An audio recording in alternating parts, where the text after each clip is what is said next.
भारी संख्या में यहाँ पर कर्मचारी, असिस्टेंट प्रोफेसर यहाँ पर मौजूद हैं। इस समय आप देख सकते हैं माहौल, कर्मचारी अपना काम छोड़कर स्ट्राइक पे आए हुए हैं।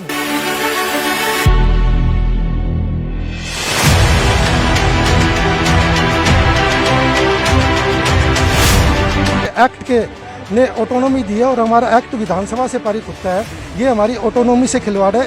सरकार के इस निर्णय से सारी विश्वविद्यालयों की एजुकेशन व्यवस्था जो है वो चरमरा जाएगी और एजुकेशन व्यवस्था ध्वस्त हो जाएगी और रिसर्च भी ध्वस्त हो जाएगी। सरकार क्या चाहती है कि विश्वविद्यालय हमारे नीचे आ जाएं और यहाँ से कोई आवाज़ ना उठे और टीचर बेचारा मारा फिरे। और दूसरी बात, जो छात्र हैं जो अपना विश्वविद्यालय चुनते हैं कि मुझे ए विश्वविद्यालय में जाना है कि बी में जाना है, वो वहाँ के टीचर्स को, वहाँ की सुविधाओं को देके चुनते हैं। जब आपने एक टीचर को प्रोजेक्ट लेके आया, एक टीचर ने जहाँ पे काम किया है और 10 साल में अपनी लैब खड़ी की है या अपना सिस्टम खड़ा किया है, अपनी विशेषता बनाई है और वो विशेषता उस विश्वविद्यालय के हिसाब से बनाई है। जब वो विश्वविद्यालय से आप उसको ट्रांसफर कर दोगे, उसकी लैब कहाँ जाएगी, उसकी स्पेशलिटी कहाँ जाएगी, वो काम कैसे करेगा, उठा के अपने बर्तन घूमता रहेगा। इसका ना तो स्टूडेंट को फायदा है, ना शिक्षक को फायदा है, ना कर्मचारी को फायदा है।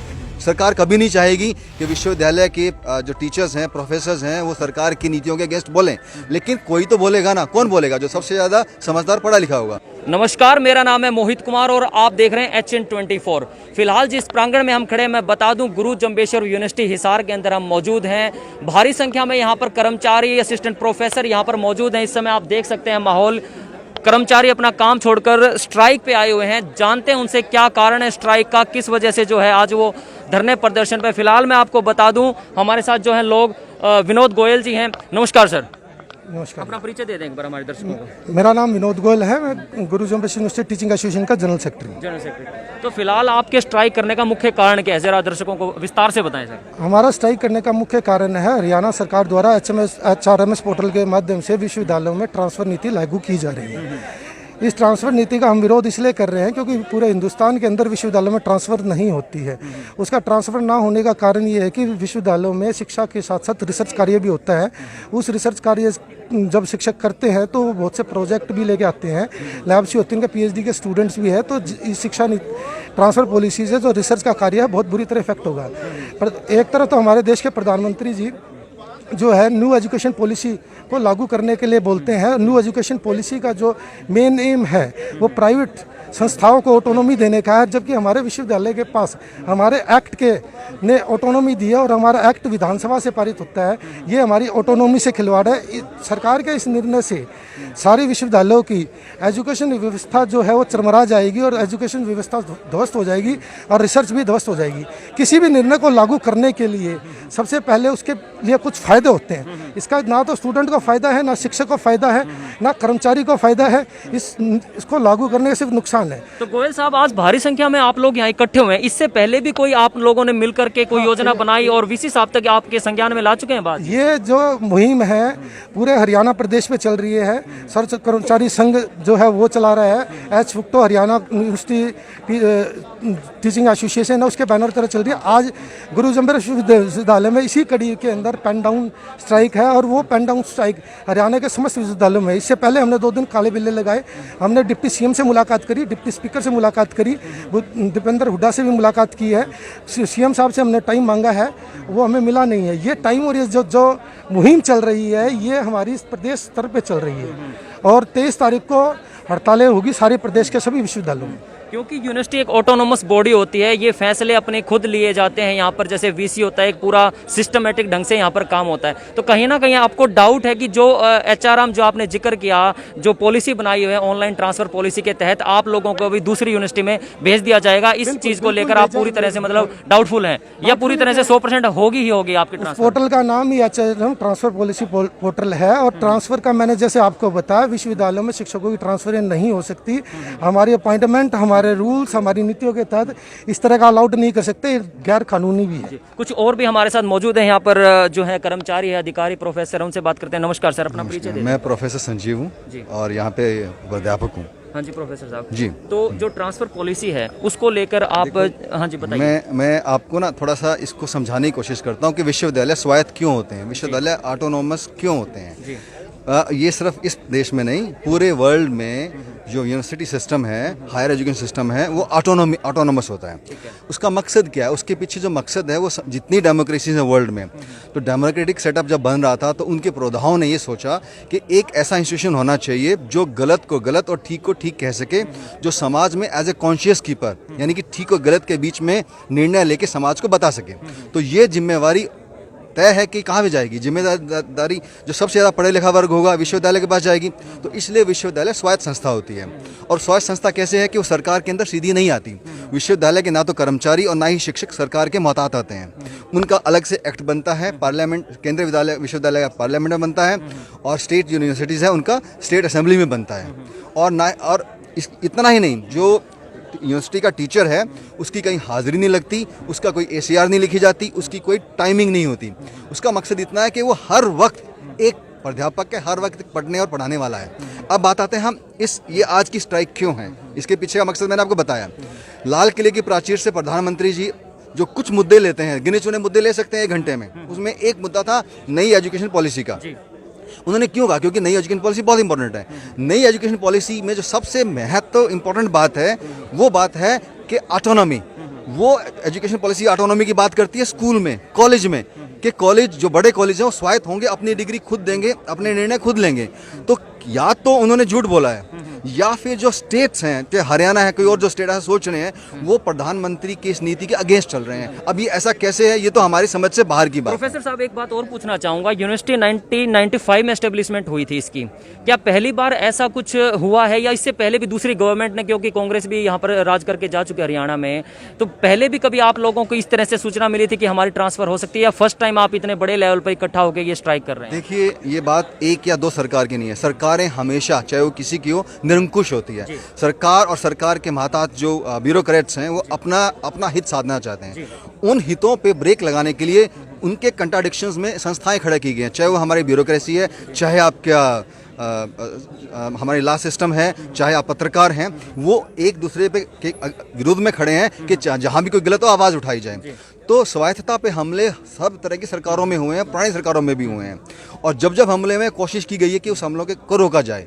सरकार कभी नहीं चाहेगी कि विश्वविद्यालय के जो टीचर्स हैं, प्रोफेसर्स हैं, वो सरकार की नीतियों के अगेंस्ट बोलें, लेकिन कोई तो बोलेगा ना। कौन बोलेगा? जो सबसे ज़्यादा समझदार पढ़ा लिखा होगा। लेकिन ये जो अब हमला किया गया है, ये सीधा और सबसे बड़ा हमला है। इसका मकसद इतना है कि विश्वविद्यालय, अब आप देखिए कि पिछले कुछ 4-5 सालों में जहाँ से आवाज़ें उठ रही हैं सरकार के अगेंस्ट, कोई एक संस्था है जहाँ से कुछ आवाज़ें निकल रही है तो विश्वविद्यालय हैं, जो सरकार के महतात आके सरकार ने उनको टर्न अप नहीं कर सकी है। तो इसलिए सरकार क्या चाहती है कि विश्वविद्यालय हमारे नीचे आ जाएं और यहाँ से कोई आवाज़ ना उठे और टीचर बेचारा मारा फिरे।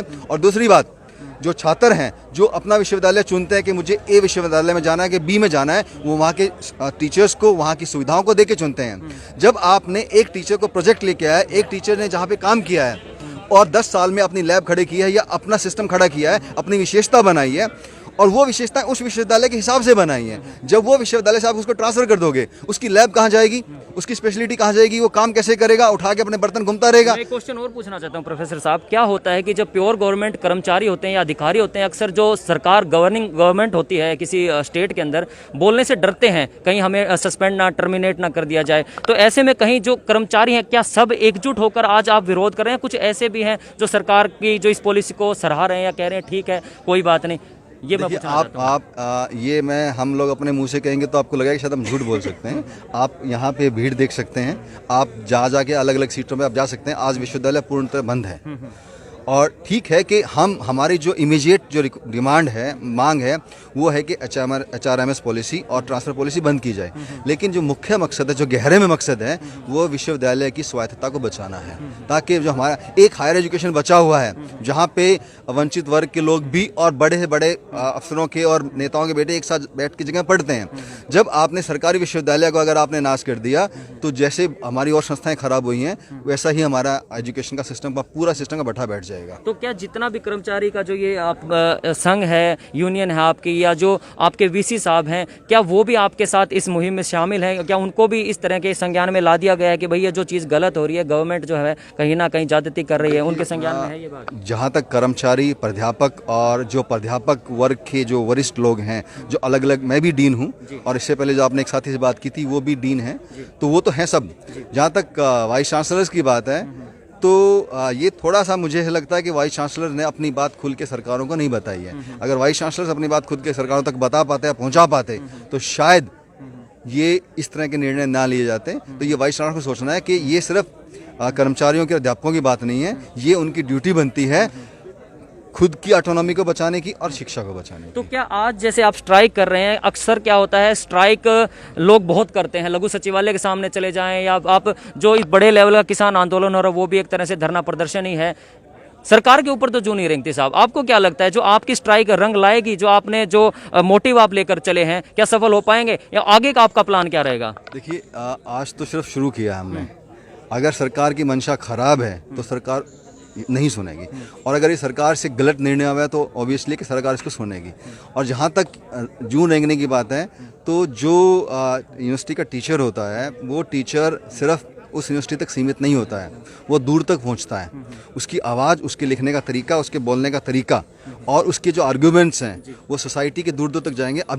अभी से ही आज पहला दिन है स्ट्राइक का, हमारी बातें हर गांव तक पहुंच रही हैं, हमारे स्टूडेंट्स तक, उनके पेरेंट्स तक पहुंच रही हैं। तो जब गांव के स्टूडेंट्स के पेरेंट्स को पता लगेगा हमारे बेटे का कल का भविष्य खराब है, जो हमारा स्कॉलर आज हमारे पास बैठ के कल तक शोध कर रहा था वो आज यहाँ पे आके खड़ा है, तो ये आवाज़ तो सरकार को सुननी पड़ेगी, वरना सरकारें तो आती हैं जाती हैं, संस्थाएं रहती हैं, ठीक है। और ये समाज को देखना पड़ेगा कि सरकार देश से बड़ी नहीं होती है कभी भी। जो बीजेपी और जेजेपी अलायंस की जो गवर्नमेंट चल रही है हरियाणा प्रदेश में, तो अंत में आप क्या संदेश देना चाहेंगे सीएम साहब को या डिप्टी सीएम साहब को, और जो शिक्षा मंत्री जी हैं उनको क्या? मैं और हमारे सब साथी एक ही बात कहना चाहेंगे कि या तो आप प्रधानमंत्री को सुनते नहीं, ठीक है, या प्रधानमंत्री के विरोध में चल रहे हैं। जब प्रधानमंत्री लाल किले की प्राचीर से स्पष्ट बताते हैं कि हमारी नई शिक्षा नीति है वो देश में आमूल चमूल परिवर्तन लाएगी, और नई शिक्षा नीति का जो आधार है वो आधार ही ऑटोनॉमी है, स्वतंत्रता है कि, और वो बात करती है छोटे छोटे कॉलेज अपनी ऑटोनॉमी, जो कॉलेज अच्छा चल रहे हैं, जो कॉलेज थोड़े से भी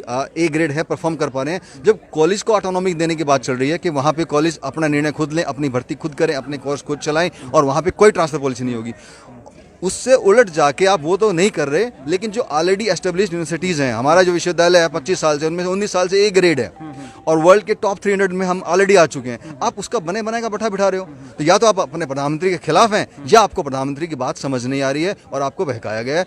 तो मैं उनसे ये रिक्वेस्ट है कि आप उसको नई पॉलिसी को पढ़िए और कुछ बुद्धिजीवियों से आप बात करिए और एजुकेशन को बचाने का काम करिए, ना कि इसको खराब करने का काम करिए। साथ ही मैं क्वेश्चन ले लेता हूँ स्ट्राइक से अलग हटके, यूनिवर्सिटी के अंदर क्या प्रॉपर तरीके से फिर से क्लासेस शुरू हो चुके हैं लॉकडाउन के बाद, और जो स्टूडेंट्स जो आपको सुन रहे हैं उनके बारे में जो है आप क्या मैसेज देना चाहेंगे भाई, क्लासेस के बारे में क्या प्रॉपर तरीके से फिर से पढ़ाई शुरू हो चुकी है? हमारे विश्वविद्यालय में क्लासेस कभी बंद नहीं हुई थी। हाँ, ऑफलाइन क्लासेस हमारी अभी हम उसमें प्रॉब्लम ले रहे हैं कि जहाँ 5 या 10 स्टूडेंट आते हैं, टीचर से मिलते हैं और अपनी बात समझते हैं, चले जाते हैं, लेकिन ऑनलाइन क्लासेस हमारे विश्वविद्यालय में एक सिंगल दिन भी बंद नहीं हुई थी, वो लगातार जारी है, सभी कोर्सेज में जारी है। चलो थैंक यू हमसे बात करने के लिए। ये थे असिस्टेंट प्रोफेसर जी जिन्होंने अपनी बात बड़ी बेबाकी से रखी। इनका कहना है कि जो ऑटोनोमस बॉडी होती है उसके अंदर हर निर्णय यूनिवर्सिटी के द्वारा खुद ही लिए जाते हैं, स्वायत्तता का जो है अधिकार मिला होता है, लेकिन उसके बावजूद जो हरियाणा गवर्नमेंट है कहीं ना कहीं इसको अपने अंडर में लेना चाहती है और अपने हिसाब से जो है ट्रांसफ़र करने के लिए जो है पूरी तरह से एक प्लान तैयार कर लिया गया है। फिलहाल ये जो खबर आप देख रहे थे गुरु जम्बेश्वर यूनिवर्सिटी हिसार से आप देख रहे थे।